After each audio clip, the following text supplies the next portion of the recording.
Oke, kita lanjutkan untuk latihan-latihan soalnya. Kita ke part 3, yaitu melanjutkan soal untuk nomor 9. Kita simak soal nomor 9. Sebuah bola bermassa 200 gram dijatuhkan dari ketinggian 5 meter di atas permukaan tanah tanpa kecepatan awal. Jika gesekan udara diabaikan, tentukan energi potensial saat mula-mula. Yang B, energi mekanik pada ketinggian 4 meter. Yang C, energi kinetik pada ketinggian 3 meter. D, kecepatan benda pada ketinggian 2 meter di atas permukaan tanah. Oke, nah untuk nomor 9 kita tulis yang diketahui dulu di soal ya.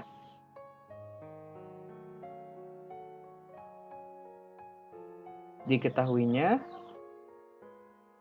M-nya sebesar 200 gram berarti 0,2 kg. Kemudian H0-nya sebesar 5 meter per 5 meter ya. Oke, kemudian kalau tidak diketahui G-nya gunakan 10 meter per second kuadrat. Oke, kita tidak perlu tulis yang diketahui ya. Oke, kita langsung jawab aja di sini. Untuk kasus A, energi potensial mula-mula. Oke, jadi di sini EP0-nya sama dengan MgH0. Maka 0,2 kali 10 kalikan 5. Kita dapatkan berapa di sini? Yaitu 10 Joule. Jadi energi potensial mulanya adalah 10 Joule. Nah, selanjutnya energi mekanik pada ketinggian 4 meter. Ditanyakan energi mekanik pada ketinggian 4 meter ya. Dianggap aja ini adalah tadi titik O, titik 0. Nah, sekarang titik pertama. Anggap aja di sini H1-nya setinggi 4 meter. Nah, tanyakan adalah EM1-nya. Ini ya. Oke, jadi apa?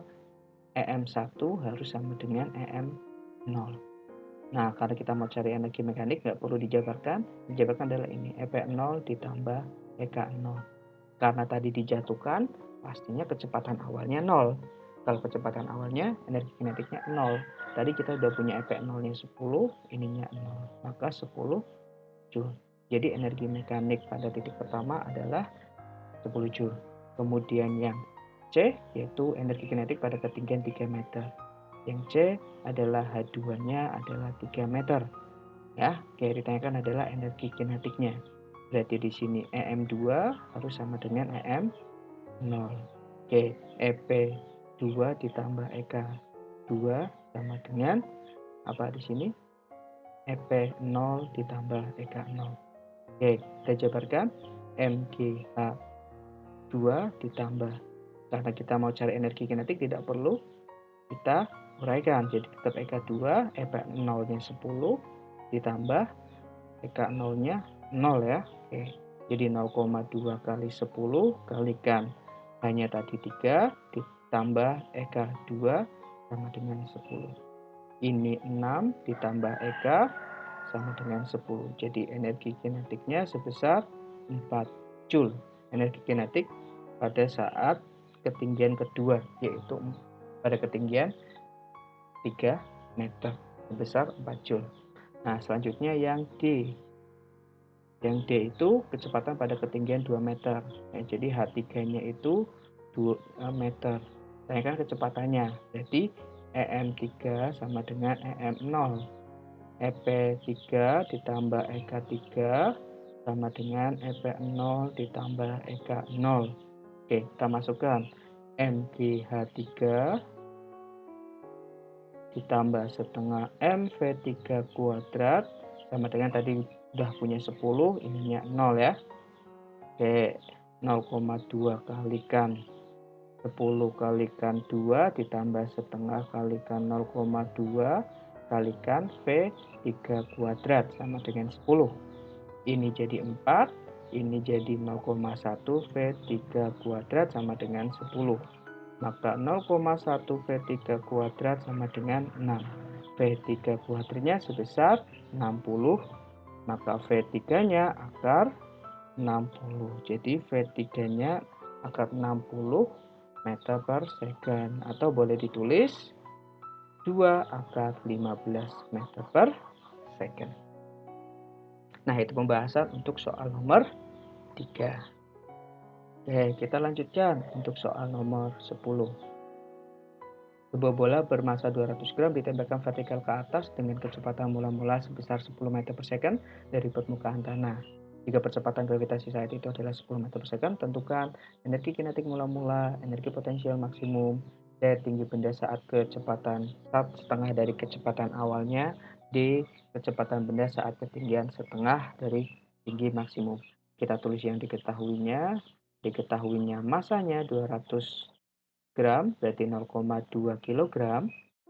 V0-nya adalah 10 meter per second. Ditanyakannya, nah ini nggak perlu ditulis ya, langsung kejawab saja.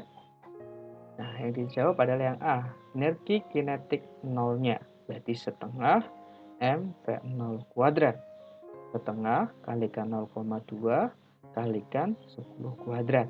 Ini 0,1 kali 100 maka 10 Joule. Jadi energi kinetik mula-mulanya sebesar 10 Joule. Nah, selanjutnya untuk yang B. Energi potensial maksimum. Energi potensial maksimum terjadi saat di H maksimum. Saat di H maksimum itu syaratnya adalah VT-nya 0. Ya. Nah, maka EKT-nya juga harus 0. Nah, kita bisa cari EKT-nya. Nah, jadi EPT ditambah EKT sama dengan EP0 ditambah EK0. Oke, berarti kita mau cari di sini EP saat ketinggian maksimum ya. Ini EP max gitu ya, ditambah 0. EP0-nya adalah tadi kita punya 0 ya, karena dari tanah, ditambah EK0-nya sebesar yang 10. Oke, jadi energi potensial pada ketinggian maksimum adalah 10 Joule. Itu. Nah, selanjutnya untuk yang C, tinggi benda saat kecepatannya setengah dari kecepatan awalnya. Ya, tinggi benda saat kecepatannya setengah dari kecepatan awalnya. Yang C, kita punya VT-nya adalah setengah dari V awalnya. Berarti setengah kalikan 10, berarti 5 meter per second. Nah, berarti di sini tingginya kan? Nah, berarti EMT-nya sama dengan FM0-nya. EPT ditambah EKT sama dengan EP0 ditambah EK0. Oke, kita masukkan MGHT ditambah setengah M PT kuadrat sama dengan EP0 yang tadi 10, 0, EK0-nya yang 10. Oke, 0,2 kali 10 kalikan HT, karena kita mau cari ketinggiannya, setengah kali 0,2 kalikan 5 kuadrat sama dengan 10. Ini jadi 2 HT ditambah berapa di sini? 0,1 kali 25, 2,5 sama dengan 10. Jadi 2 HT sama dengan 7,5. Berarti HT-nya sebesar 3,75 meter. Nah, itu untuk yang C. Nah, selanjutnya yang D. Yang D itu kecepatan benda saat ketinggian setengah dari tinggi maksimumnya. Nah, jadi di sini kita HT-nya itu adalah setengah H maksimumnya. Otomatis EPT-nya sama dengan setengah EP H max. Nah, kita punya EPH max-nya 10 Joule, berarti EPT-nya sama dengan setengah kali 10, yaitu 5 Joule. Nah, ditanyakan adalah kecepatannya. Maka EPT ditambah EKT sama dengan EP0 ditambah EK0. Oke, di sini EPT-nya adalah 5 ditambah setengah M VT kuadrat sama dengan 0 ditambah 10. Jadi setengah kali 0,2 kalikan VT kuadrat sama dengan 10 kurangi 5, 5. Ini 0,1, jadi VT kuadratnya adalah 50. VT-nya sebesar akar 50 meter per second. Atau VT-nya boleh ditulis 5 akar 2 meter per second. Nah, itu pembahasan untuk soal nomor 10. Silakan dicermati lagi pembahasannya, soal-soalnya, dan silakan dipelajari kembali. Nah, itu dulu untuk pembelajaran kali ini. Terima kasih atas perhatiannya. Wassalamualaikum warahmatullahi wabarakatuh. Kita ketemu lagi di pembahasan selanjutnya.